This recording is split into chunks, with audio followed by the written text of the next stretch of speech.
Good morning, my fellow American.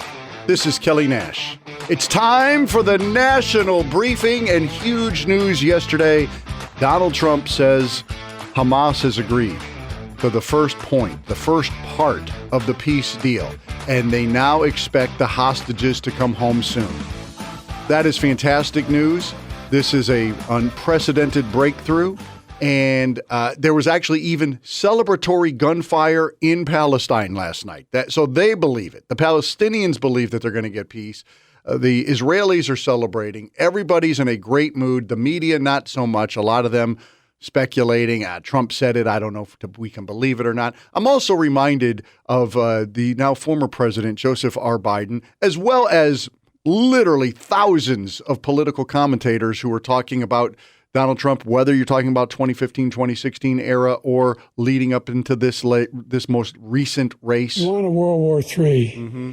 Let him follow and win, and let Putin say, do what you want, NATO. Thank you. Very eloquent there, Joe. No, it's the exact opposite. He is the peace president, and we are very proud of Donald Trump's accomplishments. Now, we're not going to focus in this first segment regarding the world peace breakthroughs that Donald Trump has been making. And it's been a lot. It's been a lot. Done really incredible.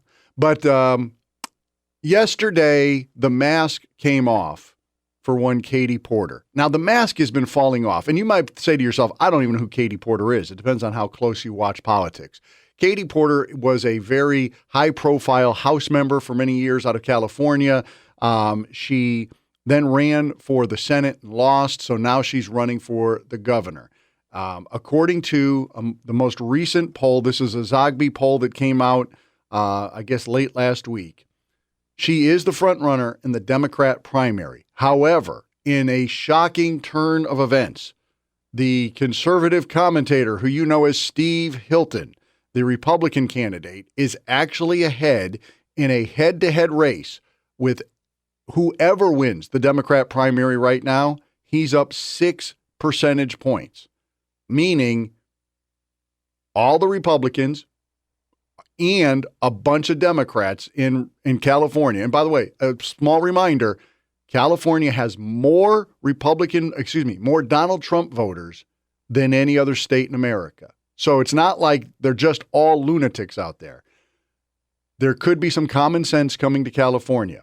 Now, Katie Porter, you are the front runner. She sits down with CBS News. The local CBS News. This is not the national. The national would never make it this ugly for her.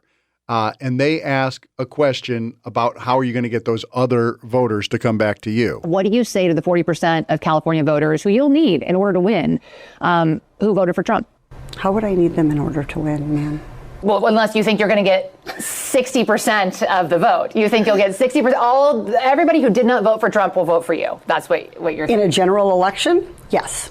If it is me versus a Republican, I think that I will win the people who did not vote for Trump. What if it's you versus another Democrat? I don't intend that to be the case. So you don't think I feel like this is unnecessarily argumentative. I don't want to keep doing this. I'm going to call it. Okay. Thank you. You're not going to do the interview with us? Nope, not like this. I'm not. Not with 7 follow-ups to every single question you ask. Every other candidate has answered our follow-ups. I don't care. I want to have a pleasant, positive conversation in which you ask me about every issue on this list. And if every question you're going to make up a follow-up question, then we're never going to get there. Ms. And Porter, we're just going to circle around. I am an investigative I have never reporter. had to do this before, ever. You've never had to have a conversation with to end an reporter? interview. Okay, but every other candidate has done this. What part of I'm me? I'm running for governor because I'm a leader. So I am going to make... So you're not going to answer questions from reporters? I don't want to have an unhappy experience with you. And I don't want this all on camera. I don't want to have an unhappy experience. I'm Katie Porter. I'm a Democrat, for God's sake. Unhappy experiences with the media, that's supposed to be for Republicans. What is going on here? This is another example of how Democrats are treated with kid gloves and have been always and always will be, because the media loves them. The only time that they're ever pressed in any way, and that was not pressing, that was a cupcake question, but that's the hardest question she's ever had to answer. The only time they're pressed is in a primary. And so she got a little pressed and cracked under the pressure. Katie Porter, now that came out yesterday. So this morning I wake up and we're going back now. I guess this is like 2022. And she's apparently on a Zoom call. This gets leaked last night, I guess.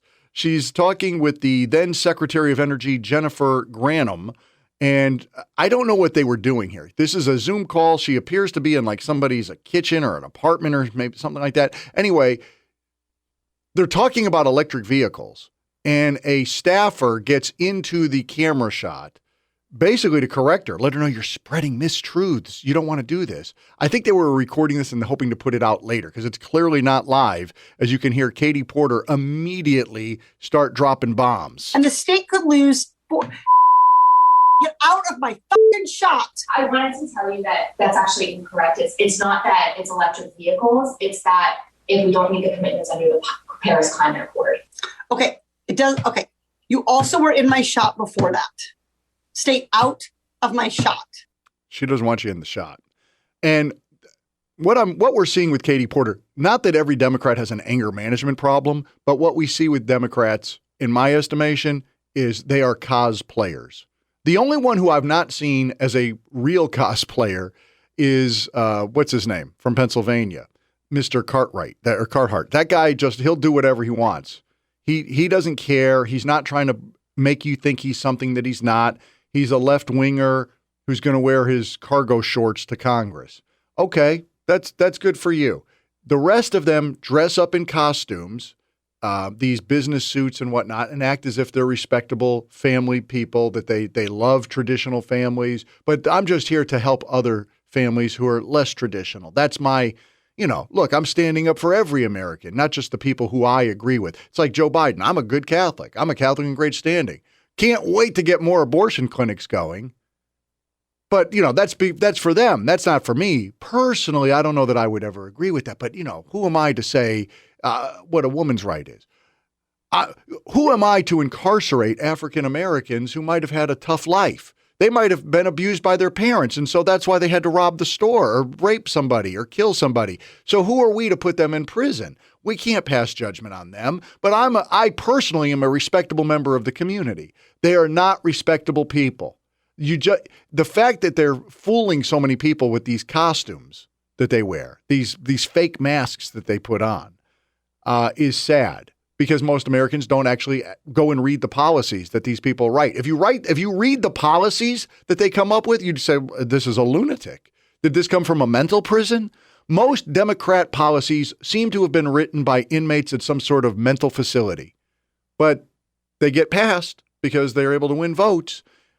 Barack Obama warned us, elections have consequences. So you just have to fake enough of the public in order to win the election and then go ahead and be a lunatic. That's what they do. And then they walk around, like I said, in their little cosplay uniforms. Today, I'm dressing up like a respectable member of the community.